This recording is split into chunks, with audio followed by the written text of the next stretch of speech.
vocês. Espero que sim. Eu me chamo Jonathan. Fabrício Furtado. Felipe Oliveira. Estamos aqui para apresentar um trabalho de filosofia e sociologia da educação. Somos alunos da Universidade Estadual do Ceará. Estudamos computação no polo de Mauriti. E, bem, vamos falar um pouco a vocês sobre São Tomás de Aquino, o prepulsor, o grande expoente da filosofia medieval, daquela filosofia, como é que eu posso dizer, a filosofia escolástica, entendeu? Eu queria agora, um minuto da atenção de vocês, para o meu parceiro Fabrício, falar um pouco da biografia desse santo. Bem, é uma coisa aqui rápida. A biografia dele, Tomás nasceu em 1225, morreu novo, com 49 anos. Nasceu de uma família nobre, estudou artes liberais e em 1244, por aí mais ou menos, ele se ingressou na Ordem dos Dominicanos. Em 1252 ele se formou-se em teologia. Ficou conhecido e chamado por doutor da Angelico e o príncipe da Escolástica. São Tomás de Aquino também ficou conhecido também como o mais sábio de todos os santos e o santo de todos os sábios. Isso, obrigado, viu, mais João? santo de todos os E sábios. sua família também não queria que ele se ingressasse na Ordem Dominicana. João agora vai falar um pouco sobre quem foi ele em si.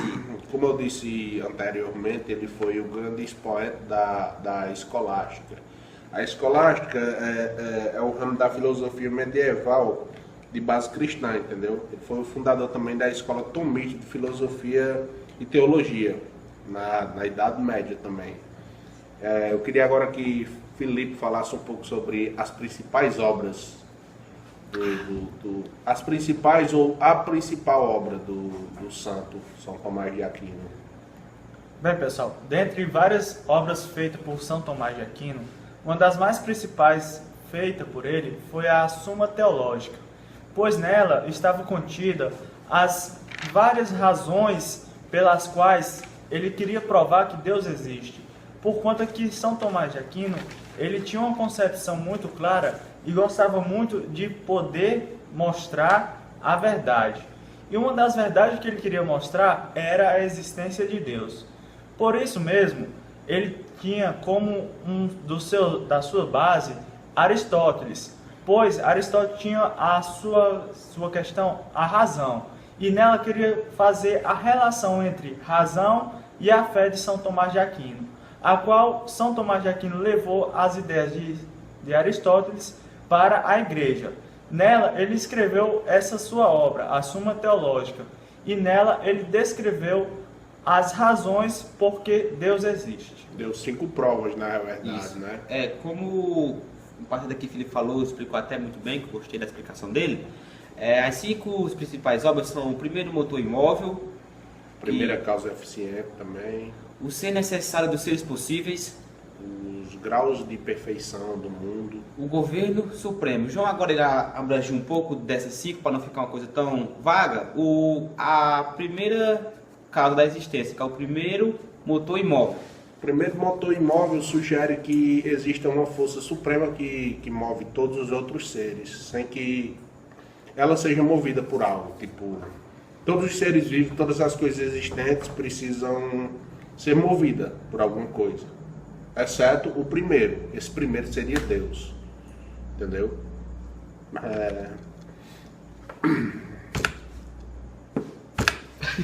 São Tomás de Aquino é encontrado no século XIII, até o século, acho que, XIV, com a influência do pensamento de Platão e Aristóteles. Isso. Entendeu? Ele estuda teologia buscando provar a existência de Deus, como meu amigo aqui falou. Ele dá a diferença entre finito e infinito, corpo, alma, razão, princípios da autoridade e tal, entendeu? Bom, galera, voltando aqui, Tomás de Aquino, como acho que já foi ressaltado em algum estudo de vocês e tal, ele dá 5 provas da existência divina, da existência do Criador, da existência de Deus. Ele quer provar acima de tudo. Por quê? Porque ele é um santo, porque ele é da igreja, entendeu? Ele dá 5 vias dessas provas. A primeira via é o primeiro motor. ou o motor do movimento e tal. Ele fica a palavra, tudo aquilo que se move é movido por outro ser. Por outra vez, esse outro ser, este outro ser, por aquilo que move, necessita também que seja movido. Que chega a ser o primeiro ser movido, que não seja movido por nenhum outro. Esse ser é Deus. A prova de causa é eficiente. Todas as coisas existentes no mundo não possuem em si a própria causa eficiente de sua existência, entendeu? Devem ser considerados efeitos de alguma causa. Tipo, Tomás de Aquino afirmava ser impossível retomar a indefinidade à procura das causas eficientes. Logo é necessário admitir a existência da primeira causa eficiente, ou seja, Deus. O ser necessário e seres contingente. Este argumento é uma variante do segundo. Afirma que todo ser contingente, do mesmo modo que existe, pode deixar de existir. Ora, se todas as coisas que existem podem deixar de ser, então, alguma vez nada existiu? Mas se assim fosse, também agora nada existiria, pois aquilo que não existe somente começa a existir em função de algo que já existia. É preciso admitir, então, que há um ser que sempre existiu, um ser absolutamente necessário, que não tenha fora de si a causa e eficiência da sua existência, mas ao contrário, que seja a causa da necessidade de todos os seres contingentes. Este ser necessário é Deus. A quarta é a grau da perfeição, que era em relação à qualidade de todas as coisas existentes, o poder de se afirmar da existência do grau de diverso, de todas as perfeições. Assim, afirmamos que tal coisa é melhor que outra, ou mais bela, ou mais poderosa, ou mais verdadeira, e etc. Devemos adquirir, então, que a existência de um ser máximo, a bondade de beleza, o poder da verdade, sendo, portanto, um ser máximo e pleno. Esse ser é Deus. A quinta prova, a finalidade dos seres, todas as coisas brutas, todas as coisas criadas, né, que não possuem inteligência própria, tipo pedra, vegetal, os animais irracionais, segundo ele, né, existem na natureza cumprindo uma função, um objetivo, uma finalidade semelhante à flecha dirigida pelo arqueiro. Alegoria do arqueiro, né? Devemos admitir então que existe algum ser inteligente que dirige todas as coisas da natureza para que cumpra o seu objetivo. Esse ser é Deus. Bem, pessoal, uma das relações existentes entre essas leis que foram repassadas é que todas elas, menos uma, é com base em Aristóteles. A primeira, a segunda, a terceira e a quinta são de Aristóteles. Já a quarta é feita como base de Platão, as ideias de Platão. Cabo, vocês prestaram atenção assim naquelas frases dele? Tem uma que me chamou a atenção, viu, bicho? Qual foi, João? Aquela lá que ele falava que o primeiro degrau para a sabedoria é a humildade. Pra tu, cara, o que quer dizer? Humildade. Cara, é verdade essa frase de São Tomás de Aquino, né, pessoal? Por conta que é o quê? Como a gente deve ver hoje em dia, as pessoas querem muito subir uma em cima da outra, certo? Isso. Buscar sempre rebaixar as outras. Então a gente tem que ver a verdade, ser humildes, para que a gente possa subir, mas de forma certa, de forma que a contingência da pessoa, o pensamento, seja humilde, uma pessoa simples. Não é necessário que você só pense lá no alto, porque o que acontece? Quando você pensa muito alto, que sobe com rapidez, acaba que a queda, quando você possa cair, mais rápida ainda, é maior. É porque que nem diz aquela história, né? O cabo começa de baixo, então o cabo sendo humilde, as outras coisas chegam ao cálculo. Sim, cara, também tem aquela frase, né? Tem o medo de um homem de um só livro. Tu entendeu essa aí, Felipe? Bem, essa de um só livro é bem contingente também, né? Por conta que o quê? Essa ideia, ela quer nos deduzir a questão da sua conhecimento, do seu preparo mental. Por quê? Porque tem pessoas que estudam, mas não conseguem assimilar para si o seu conhecimento.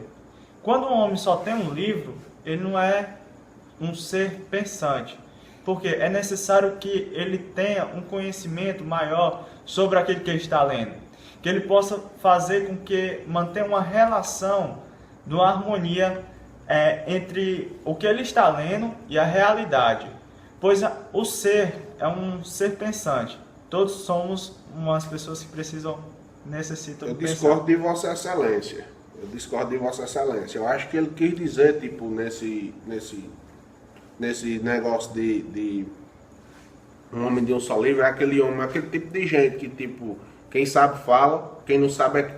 Não, quem sabe cala, quem não sabe é quem mais fala. Entendeu? Eu acho que ele quis dizer que, tipo, esse homem de um só livro é um homem de pouco conhecimento. Que quanto mais pouco conhecimento ele tem, mais ele quer ser diante dos outros. Entendeu? Minha opinião diverge da sua, mas gostei do seu pensamento, entendeu? É legal. Faz parte do debate. Entendeu? Foi bom. Deixa eu ler aqui outra frase aqui. Para aqueles que têm fé, nenhuma explicação é necessária. Para aqueles sem fé, nenhuma explicação é possível. Essa parte aí é tipo voltar para a igreja católica, né? Não só para católica, Porque cara, para todas as religiões. Que tem certas o pessoal pessoas que quer. botam o famoso santo. Como esse santo nosso, a gente tem fé nele, a gente sempre bota ele primeiro, Verdade. para depois desenvolver o Deus que a gente falou sobre ele. Porque, tipo, eu quero alcançar uma graça, a gente pede, me ajuda nisso tal, que ele faça promessa para coisa e tal, coisa e tal, coisa e tal. Aí depois que a gente envolve Deus, que eu acho isso uma coisa um pouco errada, porque a gente sempre tem que voltar, primeiramente, Deus. Não sei se você concorda com isso mesmo, que eu falei agora. Eu desconcordo também. Eu acho que hoje eu sou do contra. Acontece. Não, mas não, é porque eu discordo. Eu acho assim que, tipo, você precisa levar a razão acima da fé. Porque, tipo, se sua fé manda você tipo, agredir outra pessoa, não, agressão não física, tipo, mas uma agressão tipo verbal.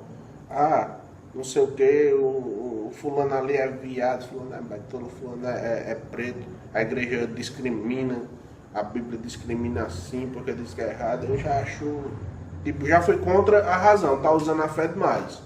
Mas às vezes você tem que usar a razão, certo? Que a fé é essencial para alguns, entendeu? Entendi. Não precisa, Mas peraí, vamos parar para pensar, né? Existe muita fé e a razão, duas coisas convergentes uma da outra, né? Isso. Mas as pessoas que têm sua fé acima da sua razão, ela perde para quem tem a razão acima da sua fé. Deixa eu dar um exemplo para poder vocês esclarecer e entender melhor. É o seguinte, uma pessoa que seja, vamos supostamente, uma católica, certo? Ela possa ter a sua fé acima da sua razão. Por exemplo, ela dizer que seu santo é um milagroso e não ter prova que ele seja milagroso. É verdade, isso também. Pronto, agora vamos para outro lado da história. A razão em cima da fé. Bem, vamos para um evangélico, por exemplo. Um evangélico, quando ele vai debater sobre esse assunto, ele quer muito falar sobre por que Deus é bom, porque Deus é maravilhoso e tudo isso, mas ele não vê a questão da fé. A fé é uma coisa que cada um tem em si e deve fazer com que ela saia de dentro do seu corpo para si, para mostrar automaticamente a você o que é a realidade, entendeu? Uma ideia mais explícita e mais clara é que, por exemplo, vamos dizer que o cara foi na igreja e era um drogado, foi na igreja, o pastor passou a mão na cabeça dele e simplesmente o vício dele acabou. Eu acho, na minha opinião, certo? Não sei a de vocês, é um pouco convergente isso. Por quê? Como é que de uma hora para outra a pessoa que é drogada, que não tem uma fé em Deus, não tem uma fé em algo que possa fazer com que ele tenha essa cura, e simplesmente a pessoa passa a mão na cabeça dele e do nada já acabar com tudo isso. Na minha opinião, isso não é muito concreto. Existe que ele tenha muita fé, isso, E também tem a concepção da razão pela qual ele está pedindo aquela graça, ele está pedindo aquilo a Deus para que isso seja possível para a vida dele. Por exemplo, para retirar ele do mundo das drogas. Um exemplo. Foi Gostei o que da Aristóteles queria dizer, da diferença entre fé e razão, porque fé é aquilo que você vê e acredita sem precisar provar, e a razão, meus parceiros, é tipo você provar para depois poder crer, mas depois de muitas perguntas, muitas dúvidas, muitas divergências, por isso que a fé diverge da razão, entendeu? Eu não acho tipo que seja, vou passar a mão na sua cabeça e tal, você foi curado. Não, aí vem de cada um. Se a pessoa quer ser curada, então ela vai ser curada. Acho que não precisa da mão de um Deus, não precisa da mão de um santo. Precisa sua opinião.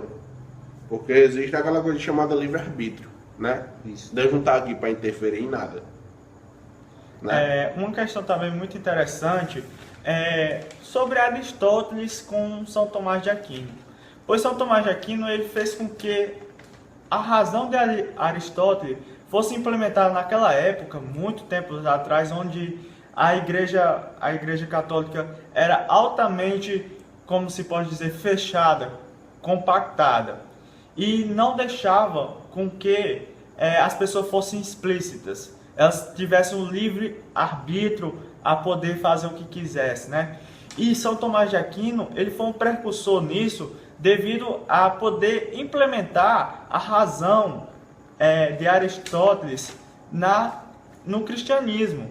Ele fez isso uma relação, entendeu?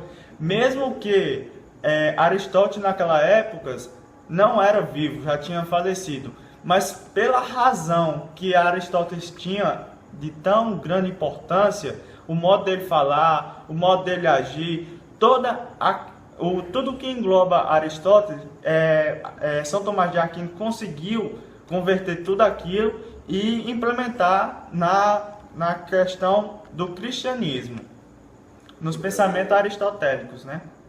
Segundo Aristóteles, como já foi dito várias e várias vezes aqui, a fé se opõe à razão, né? Mas o São Tomás de Aquino, devido ele ser um tipo importante lá dentro da igreja, dele ser tipo um pai dentro um prepulsor não, mas tipo mais que um pai lá dentro, tipo que o povo seguiu o que ele dizia, ele mexeu lá seus pauzinhos e afirmou que a fé e a razão ele não tinha contradição, que ela não podia haver a contradição, dizia que o que Aristóteles dizia era só para ajudar o povo a poder compreender mais Deus, para compreender mais a Bíblia, as revelações divinas, essas coisas todas, entendeu? Não contrair a fé, a finalidade de uma filosofia era organizar um conjunto de argumentos para demonstrar e defender a revelação dos cristianismos, como acabei de falar, né? A filosofia de Tomás de Aquino reviveu em grande parte o pensamento aristotélico, como finalidade de nele buscar os elementos racionais que explicassem principalmente aspectos da fé cristã, como o Felipe falou. A filosofia dele também fez com que a filosofia transformou, na verdade, a filosofia de Aristóteles num instrumento da serviço da religião católica, entendeu? Ele enfatizava que a importância da realidade sensorial, ressaltou uma série de princípios considerados básicos, tipo o princípio da não contradição,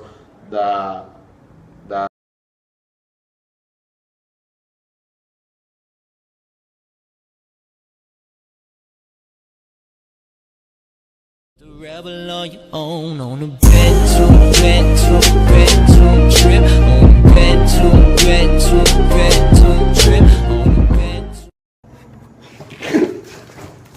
Ei, começou.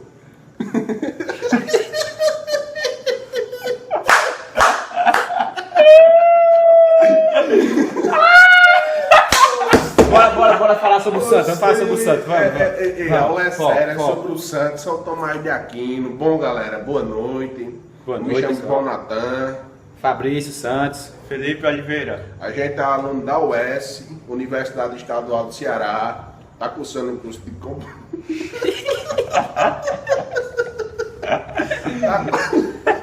Acussando o fundo.